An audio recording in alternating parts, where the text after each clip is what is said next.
Powerless Neighborhood Watch.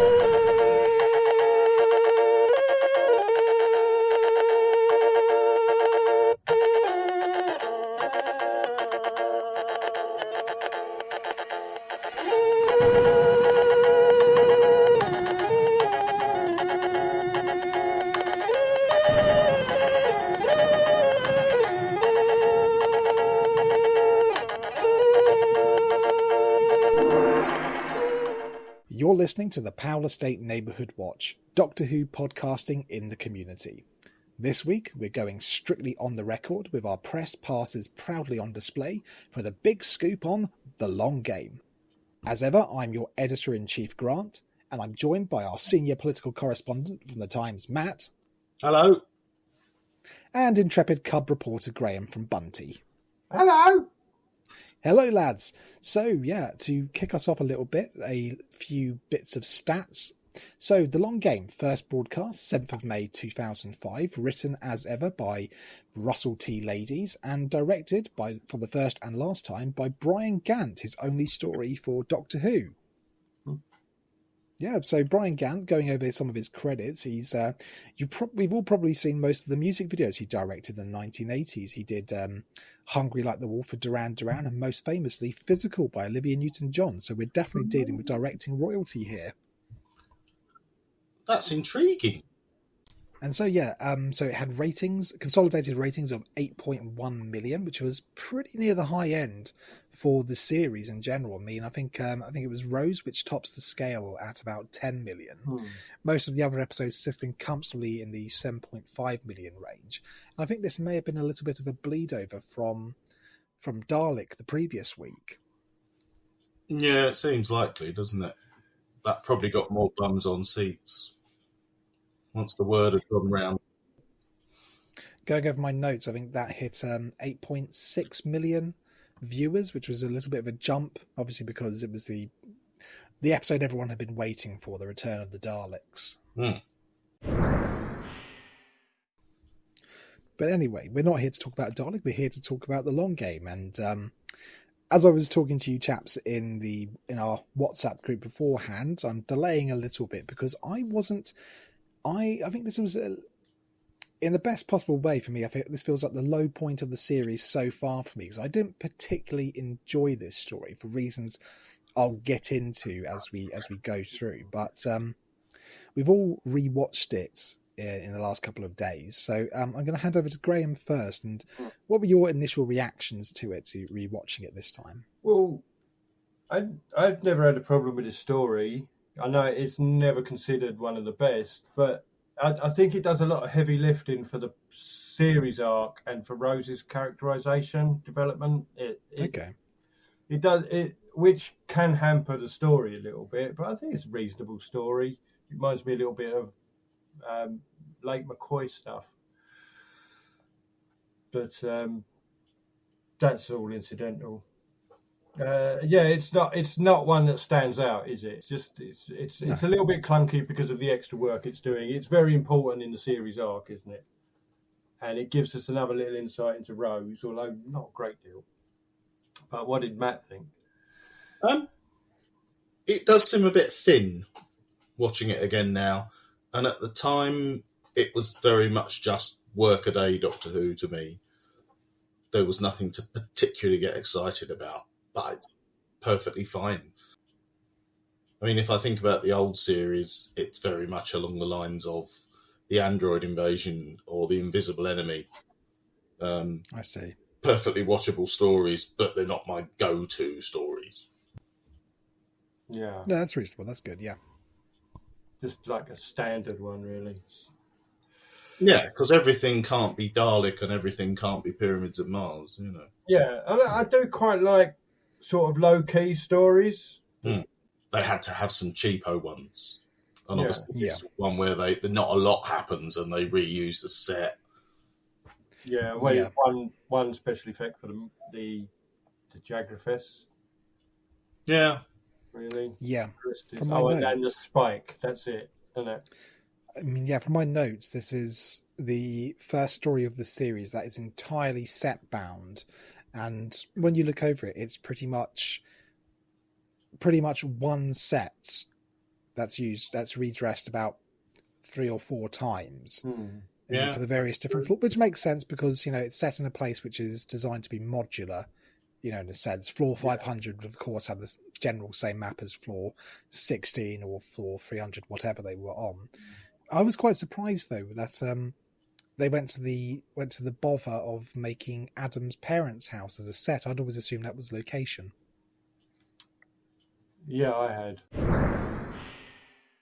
I quite like this opening scene. I like what they're going for. I mean, the Doctor's playing at being Rose's wingman here, actually, and it seems, I don't know if it's they've just caught the Ninth Doctor on a good day, because I can't imagine he would do this generally, but he's setting Rose up to make a good impression on Adam by feeding her a quick cheat sheet on where they are, so she looks like a seasoned time traveler. Yeah, and it's nice to get that kind of contrast again, that this is a different Rose to the Rose we met 7 episodes. She is now the outsider and traveler through time and space. She's a little bit of a veteran at this point.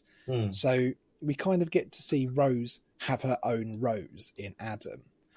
What is the exact situation with Rose here especially in regards to Mickey? Because we've got this whole, it's very clear that, Rose is setting herself up to go on a date of sorts with Adam, and she's definitely considering him a suitor. But I've just got in my notes here, Mickey says hi. I mean, at the end of what was it, World War III, she's giving him a kiss on the lips and, saying like he's her sweetheart and she's a sailor on shore leave going off to sea again. Yeah. There's definitely feels like an element of that, that to be fair, they're 200,000 years in the future at this point, and Mickey's been dead for millennia, so he's never going to find out, is he?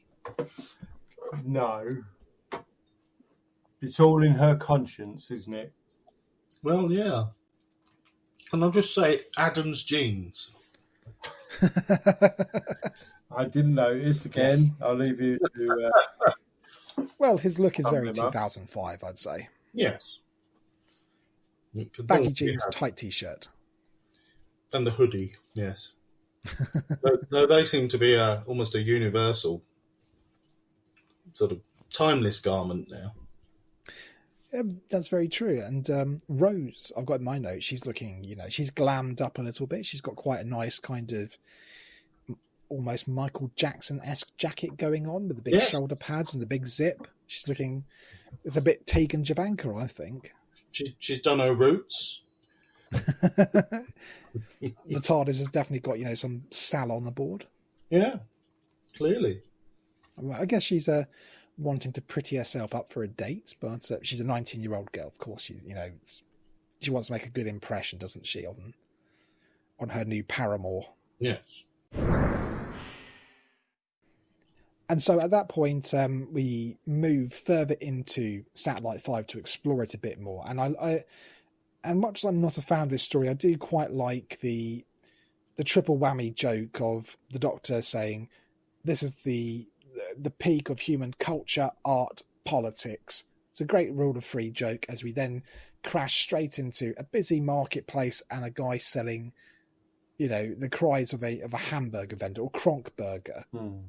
And the place springs to life. And I've got my notes here. I'm fairly certain Kronk Burger is a reference to one of the Doctor Who weekly comics. I'm sure it pops up in something like the Iron Legion or a Tom Baker story. I'd have to check it out, but I'm fairly certain it's from somewhere previously. It sounds familiar, but I can't quite fix it. Yeah.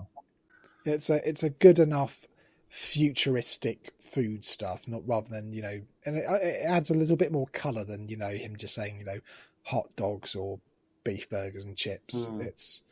It just gives it a slight edge. It's it's close enough to our reality, but at the same time a little bit distant. So it's a nice tiny weeny bit of world building. I think the thinness of my notes, I mean, thinking back on, I only watched it a couple of hours ago, but there's an awful lot of stuff not happening, like Rose talking about beef flavoured slush puppies, which is it's a nice bit of local colour, but there's not a lot to say about it. Do you know what I mean? No. Rather than talk about. It's there so they Yeah, can interact and we can get to know Rose and the type of person Rose is becoming, because she used to hang around with boys her own age. Now that's not good enough for her. She's really experienced in time travel and exploring and all this.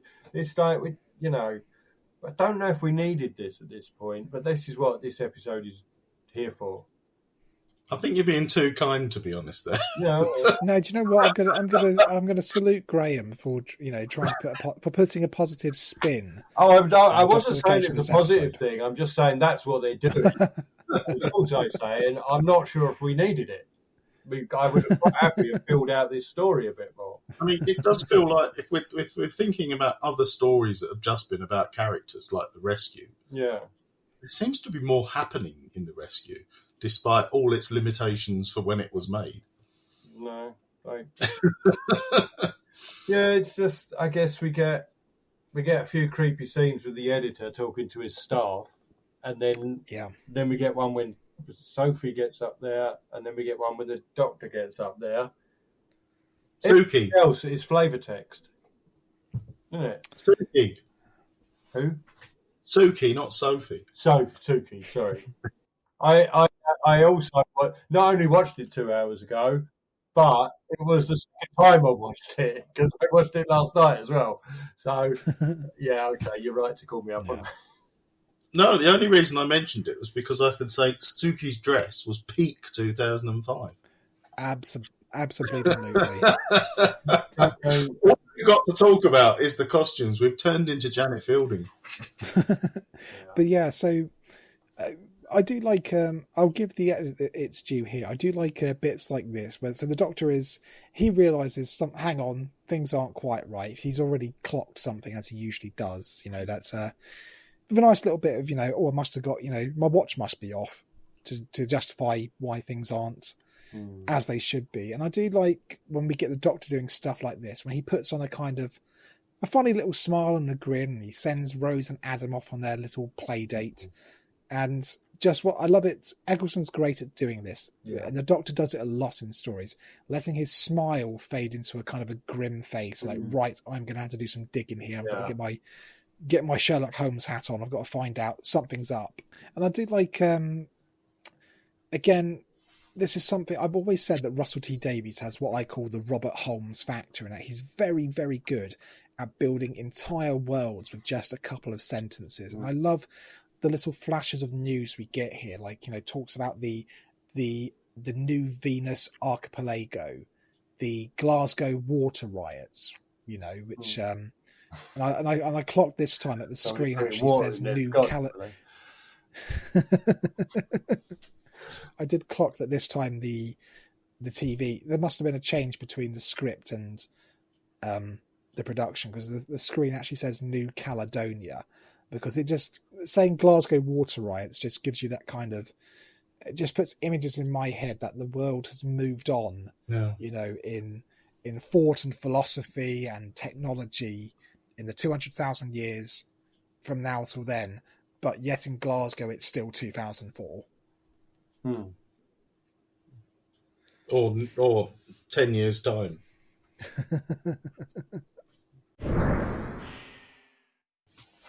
And it's a nice little bit of internal continuity that we get the Face of Bo coming back, and we find out that the Face of Bo is pregnant. And I'd like to put in a pin in that, because it's nice that there's at least one other instance of, in this episode at least, of acknowledging what we would consider non-traditional gender stereotypes and abilities. That it's made very clear the Face of Bo identifies as male and he is pregnant, which I think is quite a nice little touch. It's it's again it's behind the veneer of him being alien, but it's it's a nice little bit of Though the mind boggles. Adam's really going through culture shock, and he's not coping quite as well as Rose did. It feels to me that Rose fairly quickly acclimated to life in the future back in the end of the world. Okay, she needed a moment to go and, find somewhere quiet and look out a window, take a deep breath. But he's just really, really not coping too well. And it's quite nice that we get the return of the superphone, and it's quite a nice. It's quite nice of Rose, quite considerate that, you know, she gives him a link back to his reality, you know, back to his mum and dad in, is he from 2012? It's 2012. Yeah. Yeah. And so it's quite nice seeing all that. But I remember watching this back in the day, and I picked up it then that, you know, that the phone must have some kind of distinction, because Rose and Adam are from similar time frames, but he's a little bit in her future. So I remember watching it, and I thought all the stuff with his parents not picking up the phone, and I was wondering, were they setting up that, you know, that Adam's actually phoning his house in 2005, and, you know, his parents, they were going to set up that his parents were getting phone messages from what would have been at that time their 12-year-old son in the future. I just don't think they were giving it that much thought, you know, judging by this. And I'm guessing the TARDIS is involved somehow, so it's got some level of discretion there to... There was also, I remember, a lot of discussion on the forums at the time about how the messages were going to be significant later in the series, and Adam was going to be more significant later in the series, all of which fell flat on their face. Yeah, there was always the big... It stuck around like a bad smell for years that Adam was going to be Davros, because they were the two people in Doctor Who with big holes in their foreheads. I don't remember that one. I've written a note about Adam's motivation. I'm wondering whether all the sort of, I'm not coping and I just need a moment, all of that was deliberately to contrive getting away by himself and poking into things. I believe he was using his earlier nervousness or discomfort as an excuse when he got himself together at that point, and he was looking to exploit the future.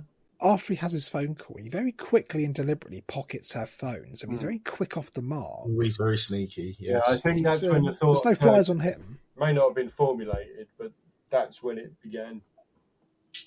It's after the spike, isn't it, that he thinks, I could do something similar. Yeah, that's a good point. Yeah. Sorry, he does try and do it with the minimal fuss, and it sort of snowballs until he realises, well, I need a chip or a spike. And he was trying to talk himself out of that spike, the technology, but she was a good saleswoman, and he wasn't, you know, he had these ideas in the back of his head. Because, he phoned up before he even knew how to connect to those computers, didn't he? When he first phoned up, and then when he's phoned back the next time, he's trying to leave a trail for later. So it's that early, that second phone call, that he knew he was trying something, but it evolved as it went on. And when he rings up, where is our SMT processor that was due in 2019? Intel hasn't gone out of business, has it? No, I've still got that. I've got that down in my notes. So, you know, as far as we know, we're still using what is the chip they mentioned? Microprocessors. I think they just said the microprocessor was replaced. Yeah, the microchip became extinct. Rather than naming it. I reckon it's been delayed by COVID.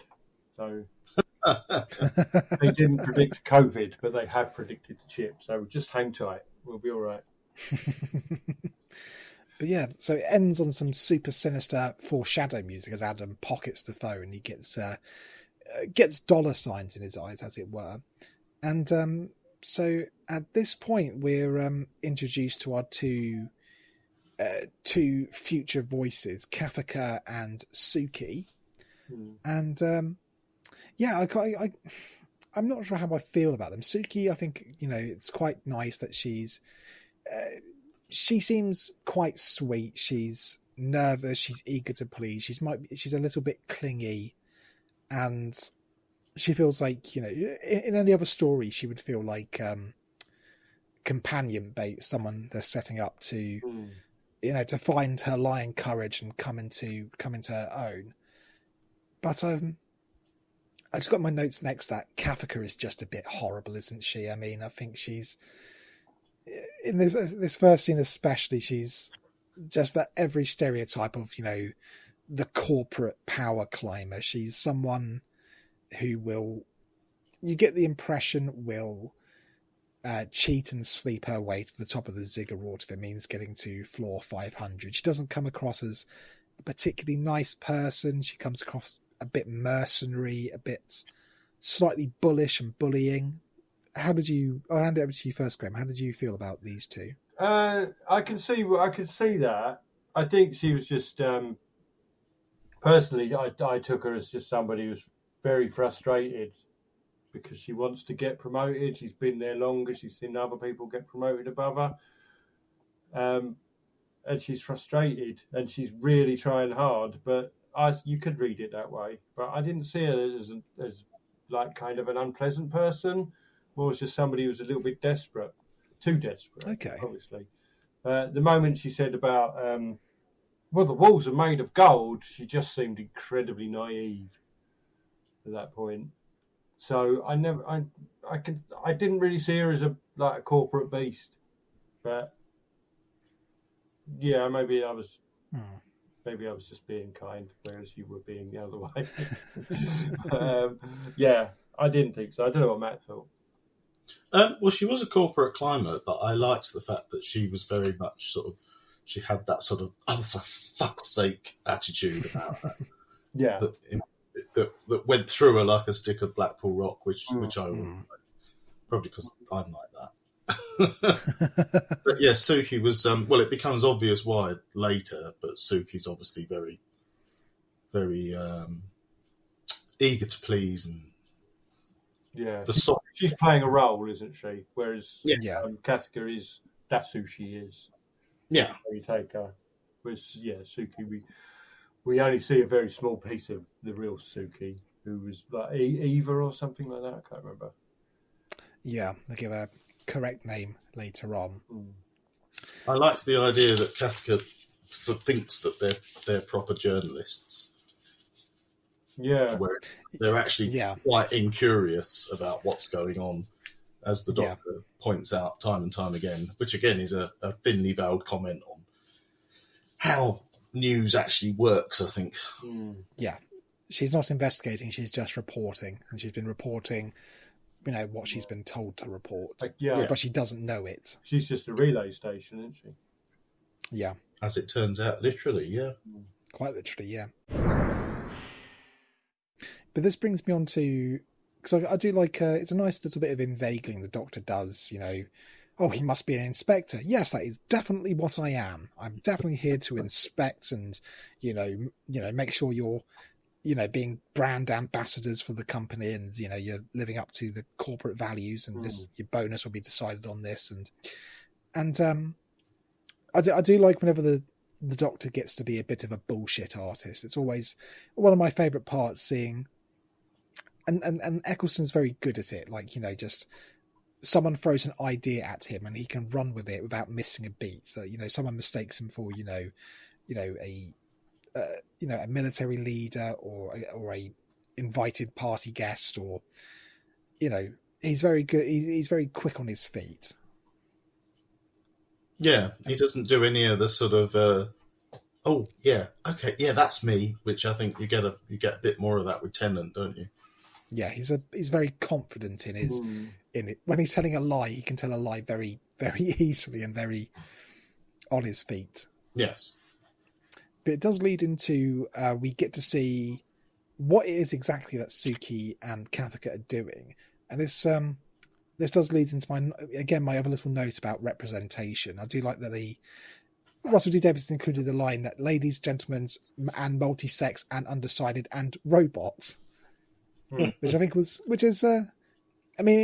2005. I know people speak of it like it was the Wild West a little bit in terms of cultural attitudes, but it's I do think it's that's nicely progressive. I think it's a nice little thing to put in.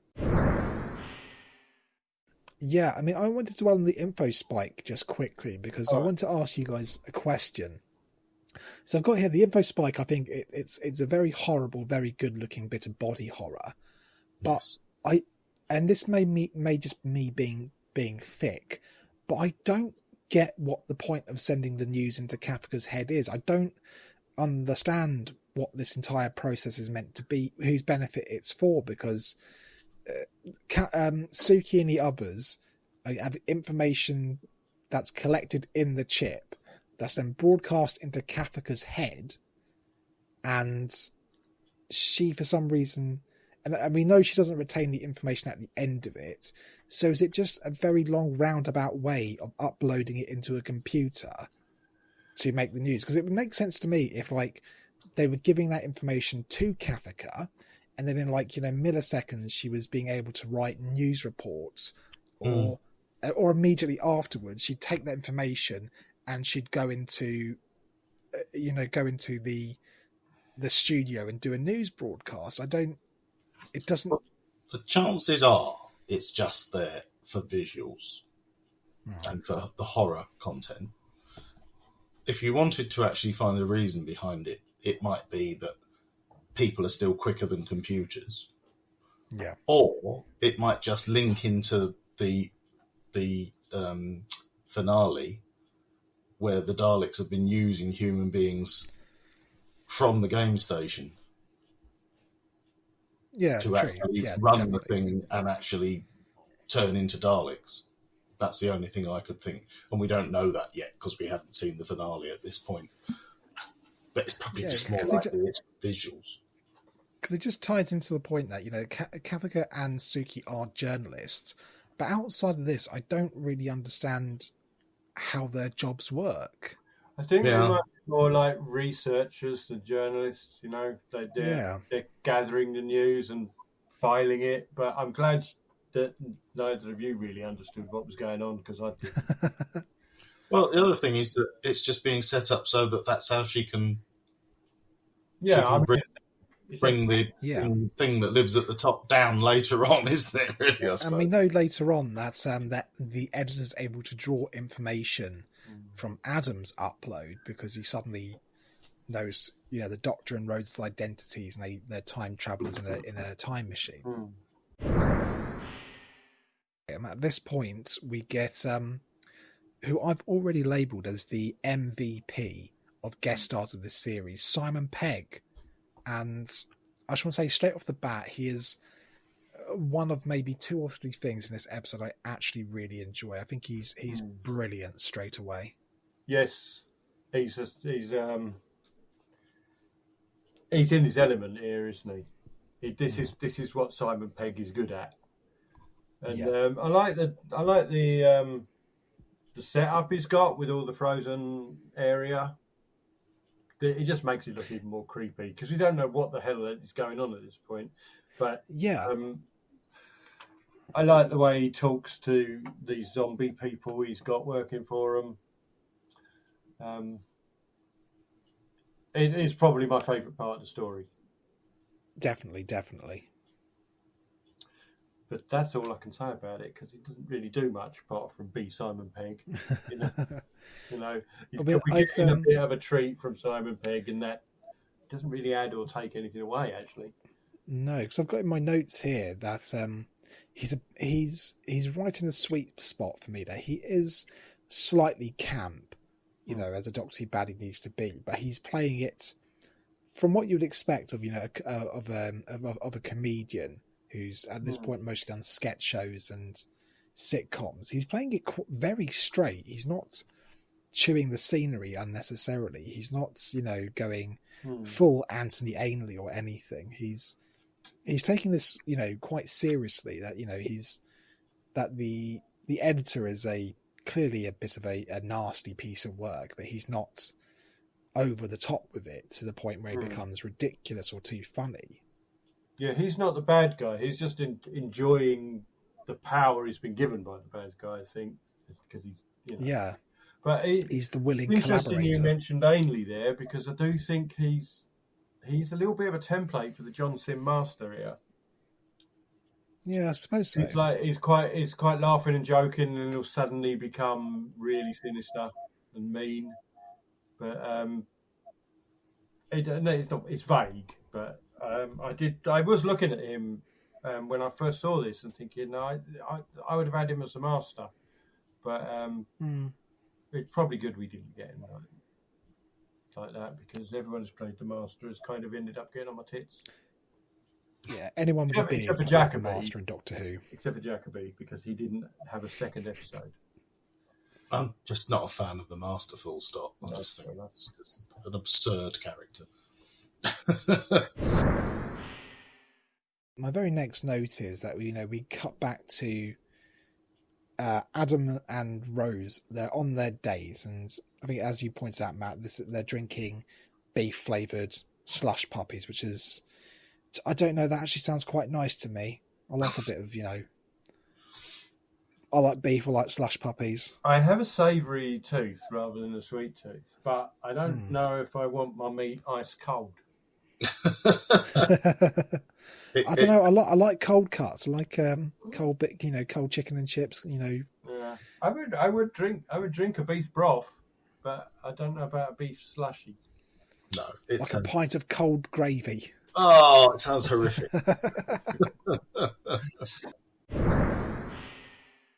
Adam's very next line to Rose while he goes off to deal with his culture shock is, better man than me to get between you two. And I've just put, just in utter desperation, no shit, you charmless prick. I would like to say that's harsh, but I'm not. I can't. I think it probably is harsh, but I think it shows he's very perceptive. Yeah. I mean, this is no me not citing Bruno Langley. I think he does a very good job of playing a little shit like Adam. He's very good at that. But I have to say, Rose and Adam are just really, and this is probably the point, they're really lacking in any sort of chemistry to me. There's no chemistry whatsoever between the two, and I don't know if that's the actors or. I mean, to be honest, it was all of very little interest to me. The whole Rose Adam thing. The story, it's more the story that was I was watching. It's the narrative. Yeah. And this story is underserved. Yeah. I see. There's just not enough time given to make it, as you say, thin. Yeah, I mean, you could cut out this little subplot and it kind of ends from this point anyway, and nothing of value would be lost from the story. It wouldn't change any of the beats at all. If you'd have had him not wake up from that faint until they took him home for being useless, the story could have been much better. Well, it's funny you say that, because there was actually a additional plot in the very early scripts for Adam's storyline that gave him extra motivation and a sort of more noble reason for doing what he did. That it would be revealed that one of his parents, I think they say his father, has some kind of incurable condition in 2012, and he's actually more motivated by bringing back future knowledge to either bring a cure back or bring back the sort of technology and know-how that would facilitate, a cure. Yeah, so like Adam was more looking for he was more trying to invent a cure for cancer, earlier than it should have been. Yeah, there was a lot more backstory in Rob Shearman's Dalek target novelisation. I don't know if it came from that. Did it? Yeah, it's really good actually. I mean, it's a good episode, but I think the book takes it even further. Well, I think they missed a trick there then, because I think that's an extra layer of depth that the script could have done with, personally. Yeah. Yeah, I mean, if Adam, I think it would have been more interesting if Adam was doing the wrong things for the right reason, rather than just because in Dalek, okay, he wasn't exactly perfect, but he was idealistic, and he was, a bit brave and, willing to, a bit helpful. Whereas here, he's suddenly he was talking about, like, he worked for Van Staten because, he wanted to see the stars one day. He wanted to meet an alien. He wanted to do the whole Star Trek, new life and new civilization things. But here we see him get into outer space, and suddenly it's dreams of avarice. Yeah.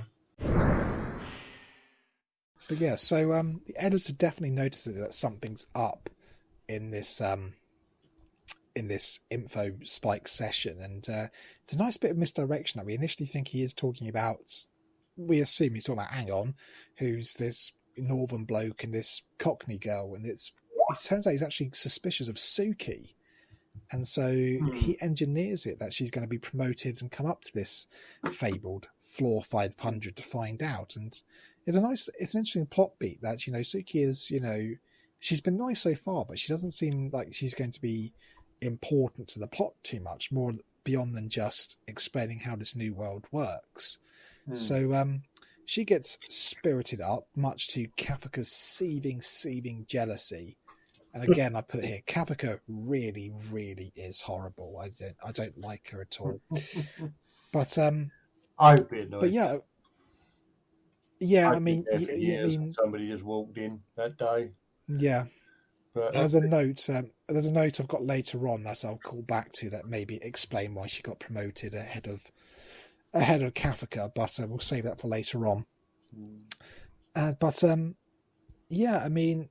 You have to give her props. That's it's not too much of a spoiler alert to say that we know at this point Suki is actually a cover for a hardened guerrilla resistance fighter, an anarchist, I think they say.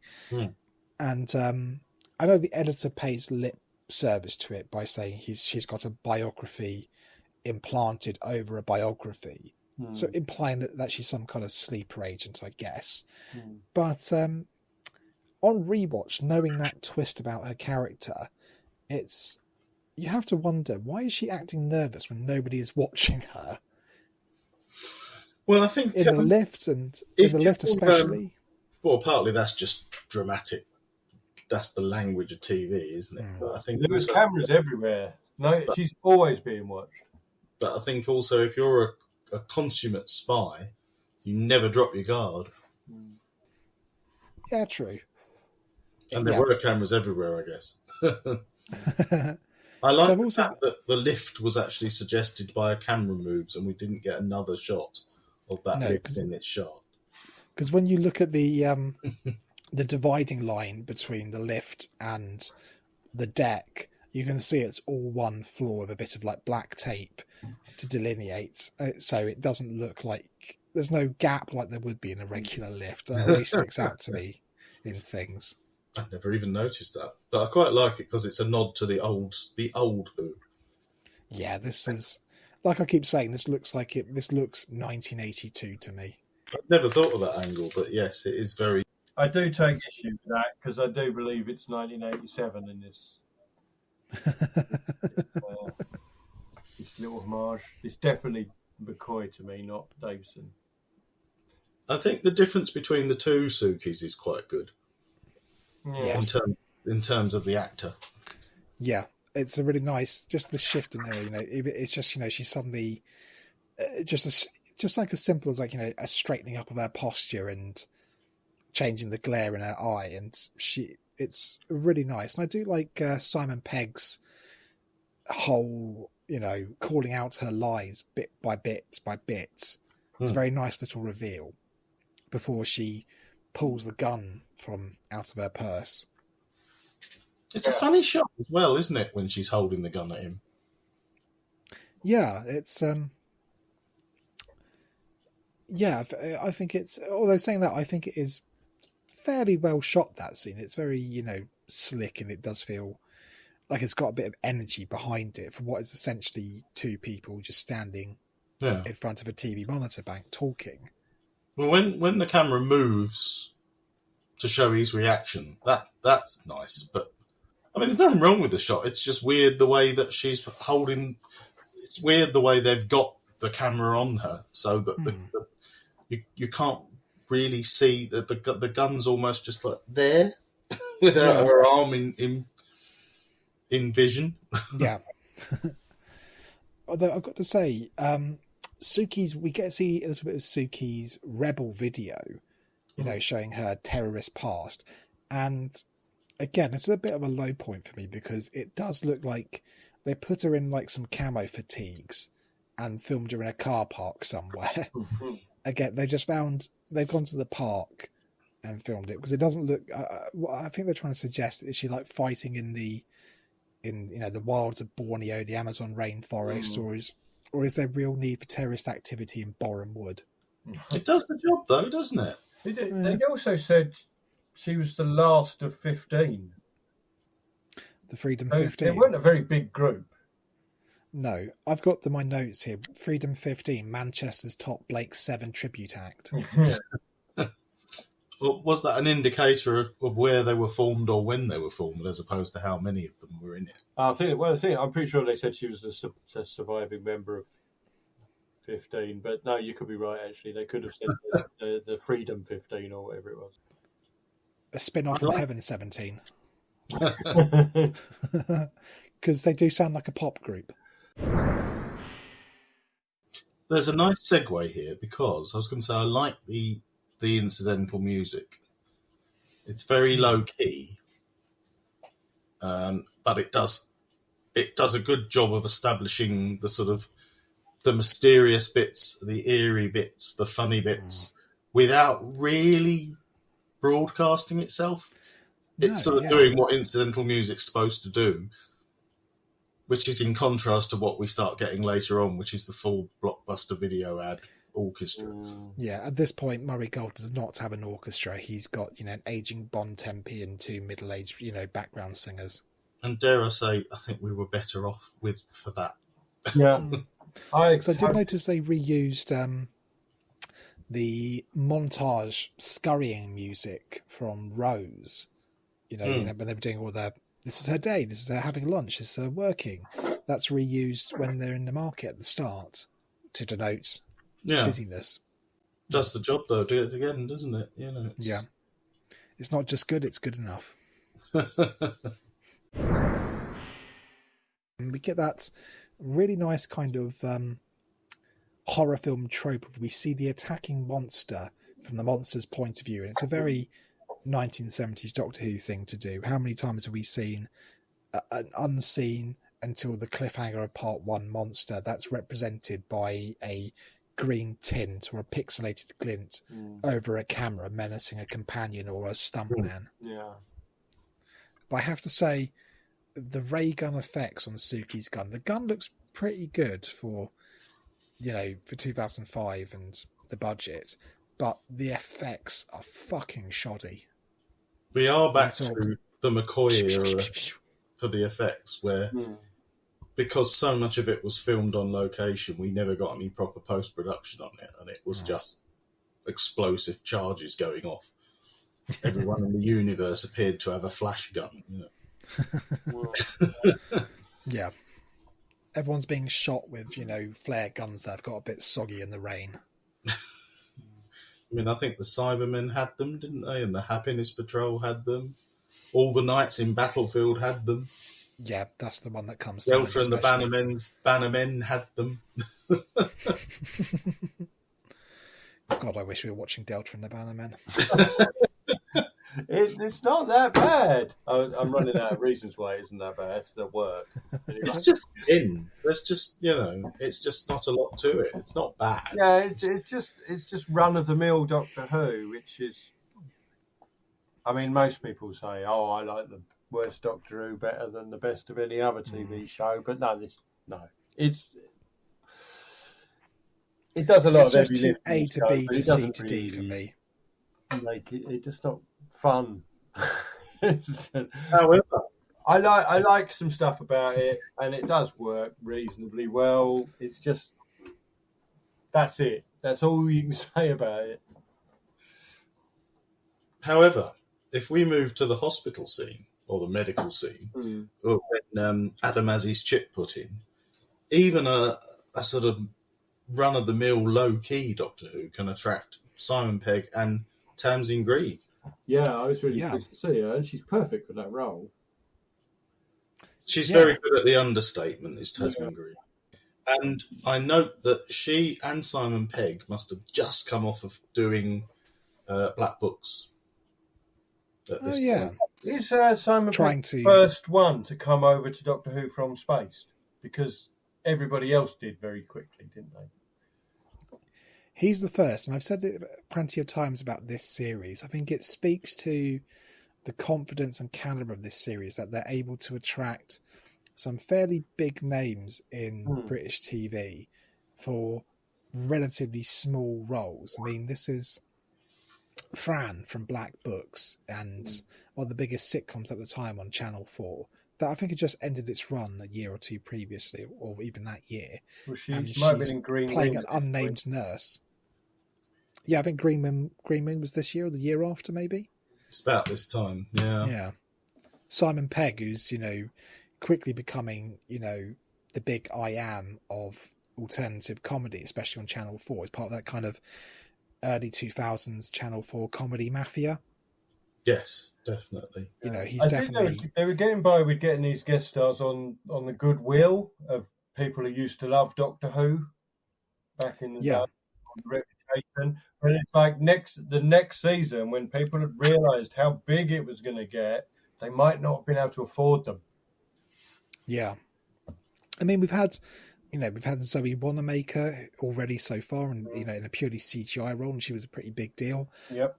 We get Richard Wilson as well. He's literally in 2 scenes, and he is a giant of. He's it's Victor Meldrew, in quite a moving, beautifully tragic role, and I think it speaks to the confidence, the BBC and the quality of the scripts, that they were able to attract these, pretty big names to come and appear. And, I do think it was the name Doctor Who.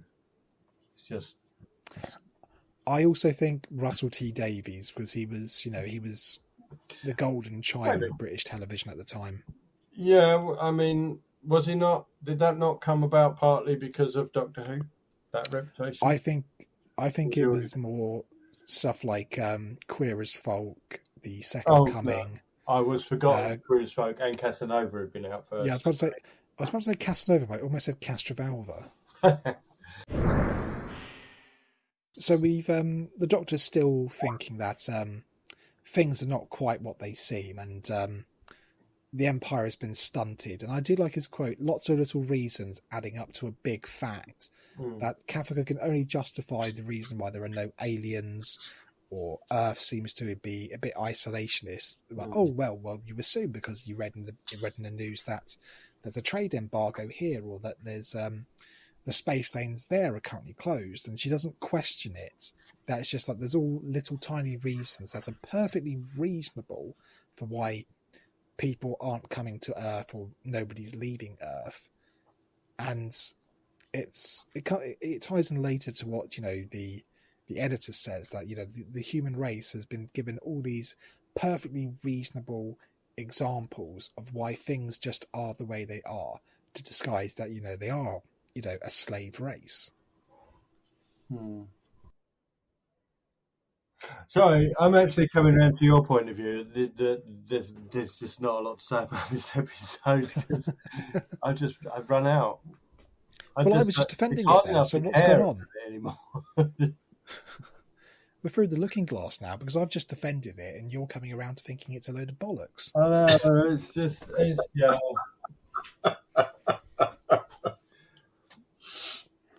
It's just that I can't think of anything positive to say. I do think that they labour the same point an awful lot, possibly as well. The stuff about about news being invented, and the idea that does a slave know they're a slave? And, yeah. It's who controls information controls the world. I mean, it's a bit 1984. It's also setting up something that's going to come. The reason. Obviously, this is the reason why the Jagrafest has taken over this station.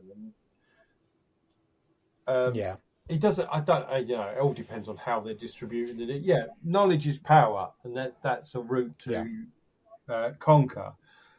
And is this the reason why the Daleks took over this thing as well with the satellite? Because I can't remember now. no, I will find out again. But yeah, Find out in about 6 months' time. I need to think of anything else to say. No, I mean, I've said all the things that put it in a good light. I've got. Now I just want it to end.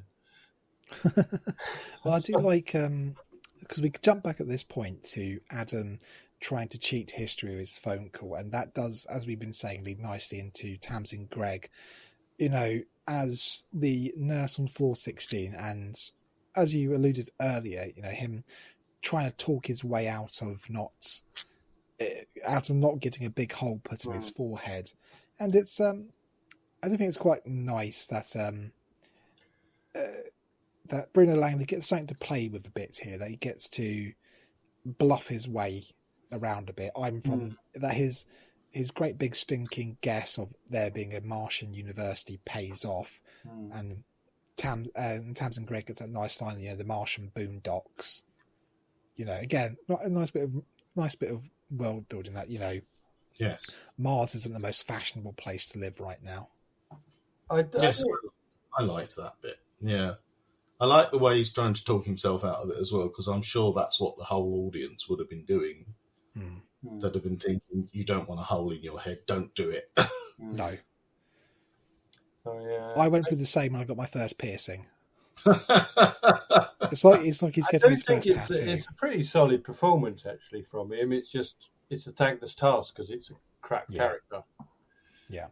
But he's doing a really good job with it.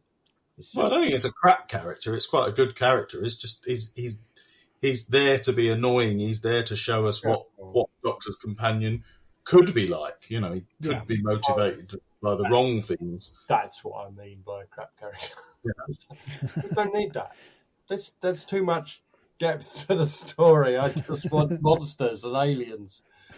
One of the things I wondered about when they were, you know, getting little snippets of news about the series coming back was that there did seem to be other companions almost dropping in and out. I mean, he was quite big at the time because he'd just been in Corrie. John Barrowman I'd never heard of at that point. I think he was known for kids' programs at that point, mostly, wasn't he? I probably have the most awareness of him because I did remember him from my childhood. He was on Going Live, was he? Live and Kicking. He presented the Ozone, which I think right. See, that's all after our time. Yeah, and he presented the movie game on, which I vaguely remember. I do remember when DWM talked about him. It's like they're talking like I should know who this is. Yeah, it's I didn't know. It's a bit what's her name, Grey and Silver Nemesis, isn't it? I can't remember if I knew who that was. I was going to say it's the same kind of, you know, J&T assumed we'd all know who this 70-year-old Hollywood starlet was. I'd probably heard of her, but had no real idea of what she looked like or had ever seen anything. What's the name? No. Dolores Gray. Dolores Gray. I almost said Elspeth Gray, but you know. I think it's a name I knew, but I didn't know who it was. You know what I mean? I'd heard the name. At that time, I wouldn't have even been able to I'd have known a name like Katharine Hepburn or who's one I'm thinking of, Grace Kelly, but I couldn't necessarily have told you what they looked like or say that I'd seen anything with them in. I would have known Hammer Starlets. That's it. for coming. I knew who Beryl Reid was. Definitely at this point, I want to say Simon Pegg is the series' most valuable guest star so far. He's been brilliant so far. But so we're getting a little bit more now of, you know, the editor upstairs, and I'm not entirely clear what his motivation is. Like, is he a collaborator? What's in it for him? I know he gives it away later, but that seems a bit of a letdown. But I do like. I was trying to place this, and I couldn't find anything on IMDb, but I'd love to know who provided the voice of the computer he has most of his dialogue with, and it's not unlisted on IMDb. or on the TARDIS wiki page or anywhere. But it sounds a bit like Julia Dawkins to me, because she sounds like the Gemini computer from Nebulous that she played. But yeah, so I just assumed it was Suki.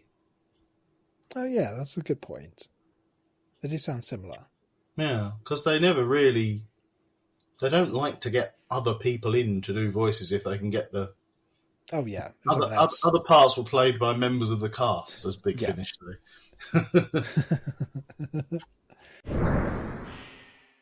But at this point, we start to... The Doctor's really investigating. And, him and Rose have both noticed that it's bloody hot on the station, and the floor 500 is giving off a lot of heat, and the Doctor's very There's much... a line right if you want to find... first scene about that, isn't there?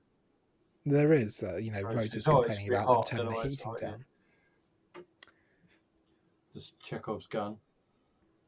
I quite like the...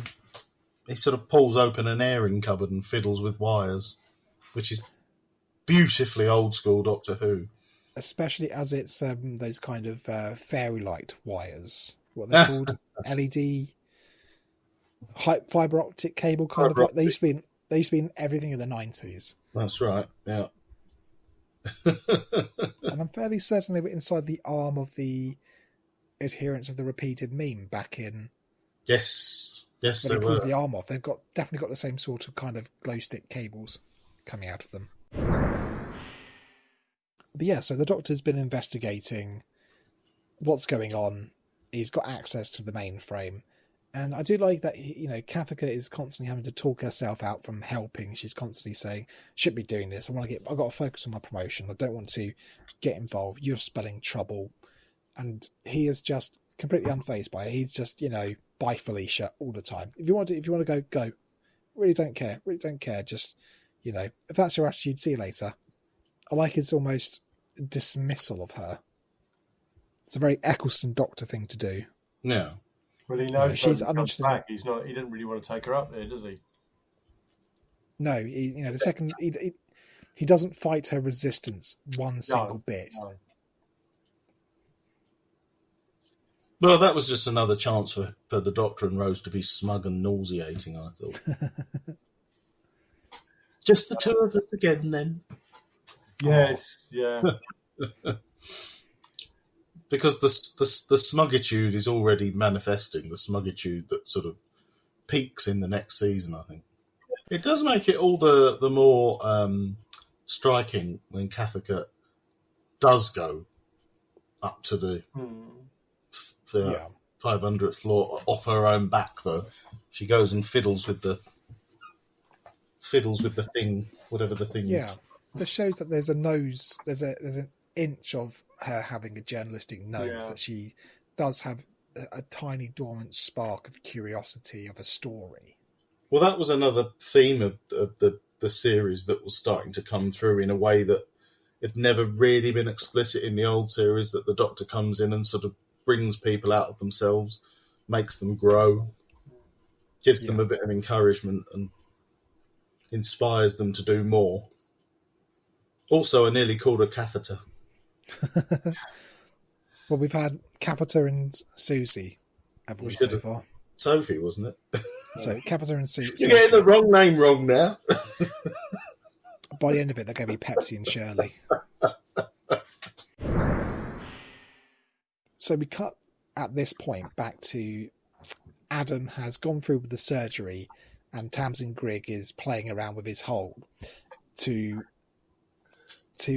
show him how it all works. And I don't know about you, but all through this and the previous scene, but Tamsin Grigg seems to be playing it a little bit flirty. She seems to be playing it a little bit horny. Do you think did that start after she realised how many credits he had? Because I think so, yeah. Before then? But then, she's a bit Gladys Emanuel before then. She's very matter of fact. So she's very much the district nurse. And then she's just Emmanuel after. Yeah, because I'm thinking, the way she talks, unlimited credit. We've also given you the upgrade with the vomit microbes. Yeah. I'm surprised. I'd be surprised if a fucking hand job doesn't come with the price. Well, she's knocking 40 at this point, and along comes this 19-year-old. you know, Naive with lots of credits. and a good-looking lad. So And a big interest in holes. And those jeans. Those jeans. But I do like I do like the little bit with the. So we get the demonstration of his forehead hole opening, and I do like it's a very minor effect, but him touching the flap against his forehead, just about blurring where the physical effects begin and the CGI effects starts. It's very uncanny valley to me. the little clunky noise as well, it really turns my stomach. Yeah, it's like it's made of tin. It's a really horrible thing, that brain interface thing. And being boring, I can't help think, how hygienic is it for him to touch a piece of metal that's going to be right up next to his brain? That's true. But, it's just the future. It's all hypoallergenic, antiseptic Yeah. thingy doodah. What annoyed me was when you saw I think it was Cassica's one. You see her brain through the hole, but it was at completely the wrong angle. Yes, it's always at the same angle, no matter what angle you look at it from. So You're running out of things to say now, aren't you? Yeah, but I didn't like that. I thought that effect looked very flat against the head as well. It wasn't great. But that's 2004 effects. I think it was just that's as far as they got at that point, isn't it? Yeah. I mean, here's an interesting little bit of trivia for you. The frozen vomit that Adam throws up, it's actually frozen kiwi and orange juice. Oh. Yeah, so that's how they made it, to give it the kind of the right sickly colouring. They've frozen together a bit of kiwi juice, bit of orange juice. Because it does look like there's a bit of carrot in there, which every piece of vomit has. Yeah. Well, it doesn't. It doesn't. It's not carrot. It's stomach lining. That's true. I've had that lecture up many times after I puked up. No, I appreciate it. It's made this episode a little bit more interesting. Yeah, that's how low our bar is for this one. I'm kind of like I watched this episode twice, and I was like, it's not bad. It's it's a bit clunky because of all the extra character and plot development, but. Christ. Yeah, but talking about it, it's just like, God. You watched it twice. I feel like I should be staging an intervention. I didn't like at it this as point. much as I thought I did. And I don't think there's a lot of character development, to be honest. I think Rose is showing off, which Rose has done all along. Really. Yeah, I mean, her character development was over when he fainted, basically. Yep. At this point, Rose and the Doctor are heading for their big showdown with the editor on floor 500.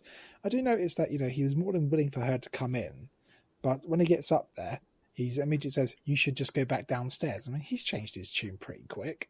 Yeah, that was a bit odd. It's like they hadn't thought that through when they were writing it.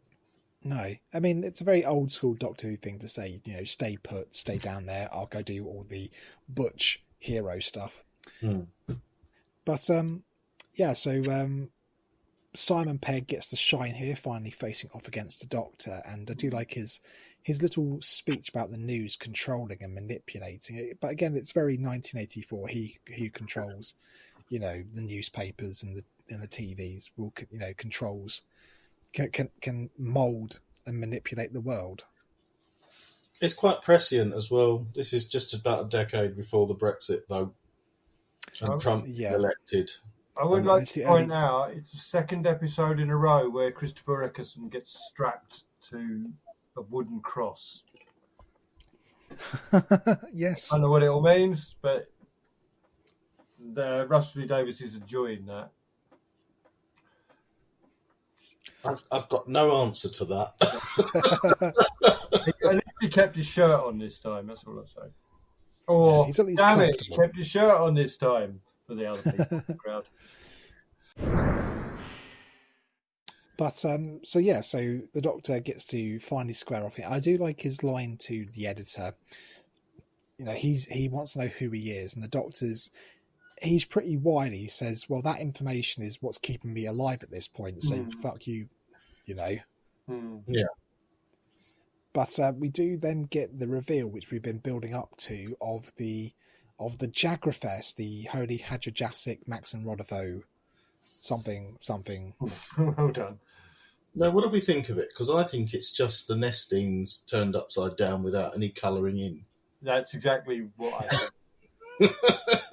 I mean, Exactly. my note here is it's a giant meat bogey hanging off the ceiling. Well, you're more poetic. It's like a pepperami up there. Yeah, no, it was. I mean, I think it was well rendered, but it was just a repeat of what we've had, so that's probably why it was well rendered. Well, it's interesting as Nick Briggs actually recorded lines for the Jagrafest to speak in this episode, but they were ultimately cut because it was it sounded Big Finish. get me coming soon from Big Finish production. No, it was We love stories. they felt the voice was a bit too much like I think it was the performance he gave for the Nestine consciousness. I prefer it being not speaking English. Yeah, I think it's better as it is. Yeah. I just don't understand how whenever we cut away to it, it's slobbering and dripping all over the place, and depending on the camera, it's either 100 meters above their head or 5 feet above their head, and nobody notices all this slobber and drool until they have to look up. I think you're thinking about it too much. That is Yeah, a I thought huge too much plot hole about this. if you can be bothered. But yes, it's true, yes. Because it's right above Rose and the Doctor at one point, isn't it? Yeah, Maybe it sort of does that thing, you know. maybe. It might be able to. It might have some sort of natural camouflage that it can flick on and off in the. No, it's not going to work, is it? It's just naturally very discreet. Okay. So the Doctor and Rose are now the prisoner of the editor, and all this time, Kafka has snuck up to floor 500, and she's been watching from the shadows. You know, the editor basically, you know, talk smack about the work, you know, her and her fellow journalists are doing, and how the human race are slaves, and you know, who's really running the show up there. So this, much in the same way that, like Matt, you were saying about the Doctor bringing out the best of people, this spurs her into action, and she runs across the floor to about 5 feet away from them to use the data spike to basically, as I understand it, overload the computer and redirect all the heat going down back up into the Jagrafest, and basically cutting out what Adam's doing, because the Doctor finds out that Adam at this point is trying to use a data spike for his own selfish reasons to for the Doctor, for them, and the editor is able to learn instantly about the Doctor being a time traveller, the TARDIS, and for some reason Adam seems to know the Doctor is a Time Lord, because the editor uses that term, and I don't think that ever came up. But would you have been able to extrapolate that from the information he did get? maybe it came up when Van Staten was, you know, No, I mean, dissecting the Doctor. The editor would have had enough information to extrapolate what Time Lord was from what Adam knew. Possibly. Well, but they've had some time off screen, haven't they? Since That's a the good last point. story. So it's probably just come up during that time.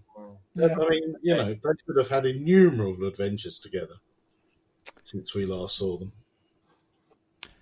And so Kavika continues a trend of recent episodes of someone else saving the day rather than the Doctor. And I noticed that she's still at this point still quite bitter about not being promoted. I'm like, is she redeemed at this point? I don't know. I liked that because it was her, you know, it was her honest reason for doing what she did. That's true. You know, rather than her, you know, it's doing the right thing for the wrong reasons again, maybe. So it works quite nicely, I think. Yeah, and I'm not sure about the amount of times that the Doctor is bailed out by other people, but I guess that did happen quite a lot in the old days as well, didn't it? So Possibly. it's I not think new. in this series, it's Rose saves the day in Rose, Gwyneth and Dickens in Unquiet Dead. I guess Mickey sort of saves the day in Yeah, World because War he couldn't III. have aimed that missile at Downing Street without Mickey's help, could he? Exactly, and Dalek, it's Rose who really kind of, gets the Dalek to stop. Yeah. Doctor's all over the place in that. He's got no hope. Yeah, So. he's a bit flaccid. No, he's a good doctor. It's just that it's a trend I noticed, and I'm not keen on. I guess part of the story is that Rose is bringing him back to himself after the trauma, but Yeah, I mean, yeah, he hasn't really done anything yet. no. But so the heat is being redirected upwards, and the Jagrafess is on the verge of exploding. Like Simon Pegg, I don't know if this was an ad lib exactly by him, but I do like. He very quickly turns coward and says, I'm going to tender my resignation. See you later, boss. And it's a nice little character beat. There's just a little bit of cowardice to the big bully who's finally getting his comeuppance. And going back to my point about there being another reason why Suki was promoted, so it's Suki's reanimated corpse who is the one who grabs him by the leg, so he will, go down with the ship. And I can't help but noticing it. There is the camera angle they use. There is quite a decent shot right down her cleavage, and I don't think she's wearing a bra. Do we want the podcast? I did notice that when the editor was trying to find out who was the wrong one. The camera was above. They just picked that sort of top for her, I think. And just as her dead body's on the floor, there's a very clear shot with her cleavage front and centre. It's very much a Nicola Bryant moment. The top didn't really leave much to the imagination anyway, did it? No. Yeah, it was. I can't help but wonder if that was a factor in her promotion. I noted the TARDIS key. They're talking about. The editor's talking about the Doctor being a Time Lord and all of that, and he gets the TARDIS key. Now, what makes the TARDIS key suddenly lift off by itself? Yeah, it's not set up at all in the previous data spike scenes. That there's also some sort of tractor beam or magnet in the ceiling. Yeah, or psychokinesis. And what makes it go up so dramatically slow? It's like a fishing hook game, isn't it? This is back to Pyramids of Mars, where the TARDIS key was taken from the Doctor, if you remember, and on fishing wire, and very obviously on fishing wire, even though you can't see it.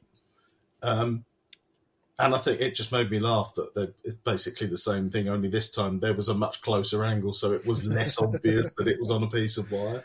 And they've got the capability to do a bit of photoshopping it out as well in post-production. It's just a nice little, an odd bit, that. Because it's not really explained how they can get the TARDIS key like that. It feels very much like a post-production edit to pump up the jeopardy. Yeah. Like something they've added in on a reshoot date. Yeah. It's quite a fun moment. I like the little nod to Pyramids of Mars there, myself. We'll be generous and say it's an homage. So I do quite like the effect of the Jagrafess explosion. It's nicely grisly that it does gore all over the camera. And the Doctor's, and in the aftermath, the Doctor's cold fury at Adam, you can see it in Eccleston's eyes. He just wants to punch him. Yeah. He just wants to... Going back to that explosion, because they blew up the Slovene, several Slovene. They blow up. They blow up the Nestine, don't they? They blow up Cassandra. The Dalek self-explodes. Self-explodes. That is a Doctor Who trope, though, isn't it? Grizzly green things. At the end of it, it's just a big pile of gloop flying towards the camera every episode. Yeah. They probably BBC could do with patent leaving gunge. that out a bit now. It's a very nice direct smash cut from them going into the TARDIS on Satellite 5 to them coming out of it at Adam's house. And it's the Doctor and Rose to an extent engage in a little bit of bullying of Adam, but it feels very much deserved at this point that he has jeopardized their lives and he's almost jeopardized the entire course of the human race by his own selfishness. And it's nice that we get our money's worth with the head hole stuff going back and forth. And I think they were too cruel myself, especially to leave him like that, knowing that was going to happen. If that's not interfering with history, I don't know what is. I mean, you're right, because especially as he made such a point of blowing up the answering machine, so he wouldn't interfere with the future. Yeah. But yeah, because he did, he was a naive boy that they took to I was going to say PlayStation, took to a space station and just let him run around on his own in his alien environment. When he clearly wasn't really set up for it mentally.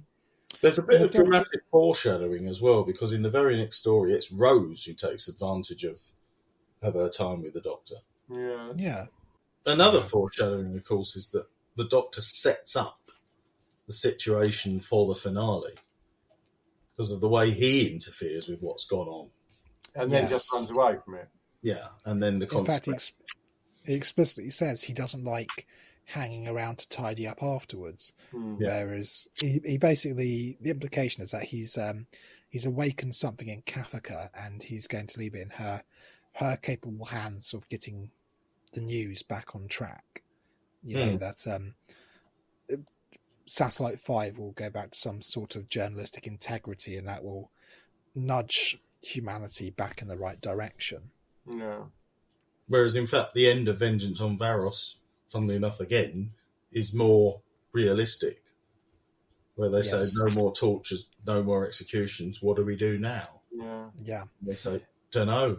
And not to get ahead of ourselves, but we do get a bit of a explanation in Bad Wolf for what happens in the days after this. That she's not necessarily named, but we kind of get the impression that any sort of revolution that Kafka would, need to lead is a bit of a false start.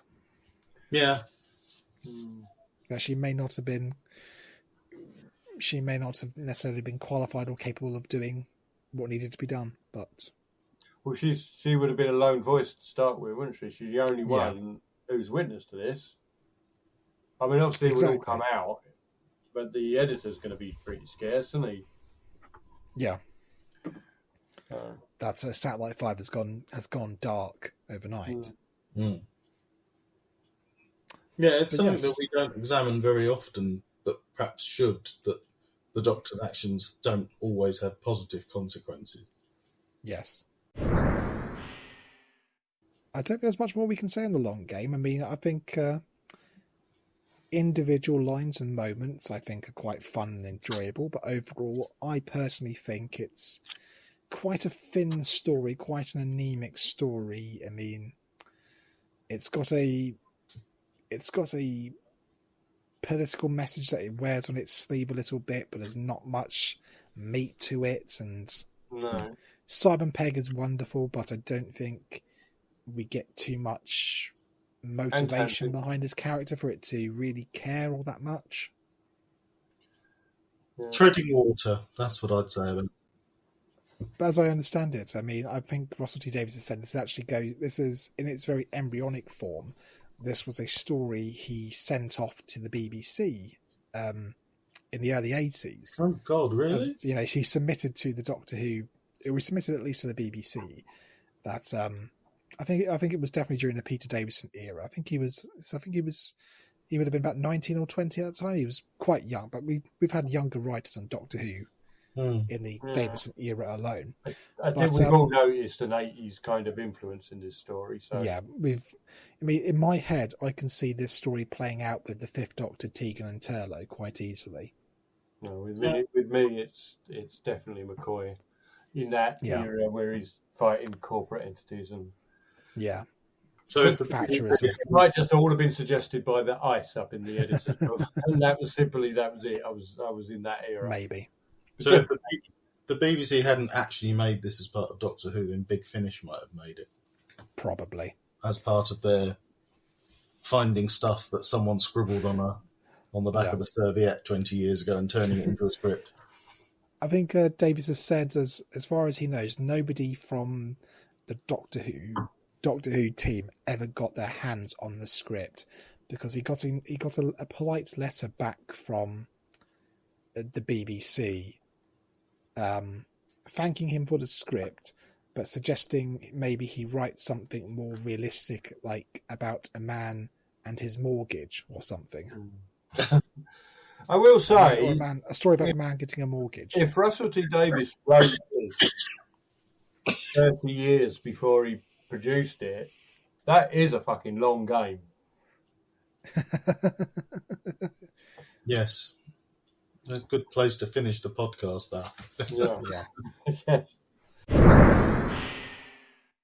So yeah, that was the long game. And as ever, I've been your Who host, Grant, and it's a goodbye from me, and it's a goodbye from Graham. Bye. And it's a goodbye from Matt. Goodbye. And I promise next week the Father's Day will be a lot more fun. Oh, not that. It's rubbish. Oh, no. I was just joking. I'm going to end it down. There's our cliffhanger. Next time, Father's Day. The Power State Neighborhood Watch.